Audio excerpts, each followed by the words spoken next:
பிரியமானவர்களே, இன்றைய தவக்கால சிந்தனையாக நாம் தியானிக்க இருப்பது துணிகரமாய் பாவம் செய்யாதே. இந்த துணிகரம் என்ற வார்த்தை இப்பொழுது நாம் அடிக்கடி காண்கின்ற ஒன்றாக இருக்கிறது. ஒரு ஆசிரியர் மாணவனை கண்டித்தால் உடனே அவரை கொல்ல கத்தியை எடுக்க துணிகரம் கொள்கிறான் மாணவன். கட்டின கணவனையே விஷம் கொடுத்து கொல்ல துணிகிறாள் மனைவி. செலவுக்கு பைசா கேட்டால் கொடுக்காத பாட்டியை கொன்றுவிட்டு பணத்தை எடுத்து செல்கிறான் பேரன். இப்படி எங்கு பார்த்தாலும் துணிகரம். இந்த காரியமானது உலக தோற்றத்தின் முதல் கொண்டு நாம் காண்கின்றோம். கடவுள் ஆதாமிடம் தோட்டத்தின் நடுவில் இருக்கக்கூடிய மரத்தின் கனியை தொடவும் வேண்டாம், புசிக்கவும் வேண்டாம் என்று சொல்கிறார். ஆனால் ஏவாள் அந்த கனியை புசிக்க துணிகரம் கொள்கிறாள். அதன் பயன்தான் இன்று ஒட்டுமொத்த மனித சமுதாயமே அல்லல் உறுகிறது. பாருங்கள், பென், அலெக்ஸ் என்று 2 வாலிபர்கள் பிரயாணம் புறப்பட்டார்கள். போகிற வழியில் மிக அருமையான ஒரு பழத்தோட்டத்தை காண்கின்றார்கள்.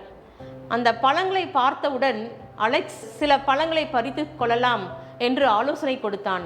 ஆனால் பென்னோ அதற்கு துணிவு கொள்ளவே இல்லை. அதற்கு மாறாக அதை செய்ய மறுத்தான்.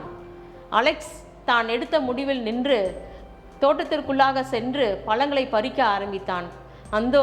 அந்த தோட்டத்தின் உரிமையாளர் அவனை கையும் களவுமாக பிடித்து அவனுக்கு ஒரு பாடத்தை கற்றுக் கொடுக்கும்படியாய் பல நாட்கள் அங்கேயே வேலைக்கு அமர்த்தினார்.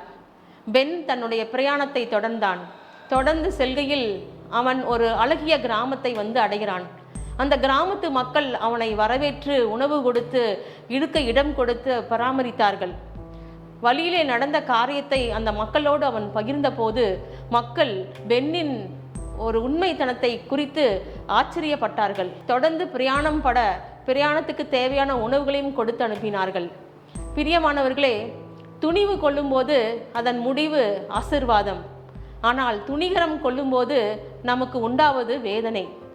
வேதத்தில் கூட நாம் பார்க்கிறோம், யோசேப்பு என்ற ஒரு மனிதன் எல்லாவற்றுக்கும் அவனுடைய தலைவன் அவனுக்கு உரிமை கொடுத்திருந்தான். ஆனால் அவன் மனைவியோ அவனை பாவம் செய்யும்படியாய் அழைக்கிறாள். யோசேப்பு அந்த காலகட்டத்தில் ஒரு இளம் வாலிபன், கட்டுமஸ்தான உடம்பு, எல்லா சௌரியமும் அவனுக்கு கொடுக்கப்பட்டிருந்தது. அந்த மனைவியும் கூட சேர்ந்து இணைந்து கொடுக்கப்பட அவள் முன் வந்தாள். ஆனால் அவன் ஒருபோதும் அந்த தவறை செய்ய துணிவு கொள்ளவே இல்லை, துணிகரம் கொள்ளவே இல்லை. பாருங்கள், அதன் விளைவு அவனுக்கு கிடைத்தது சிறைவாசம். ஆனால் அந்த சிறையிலே அவன் மடிந்து போகவில்லை. அதற்கு மாறாக ஏற்ற வேளையில் ஆண்டவர் அவனை உயர்த்தினார் என்று நாம் வேதத்தில் படிக்கிறோம்.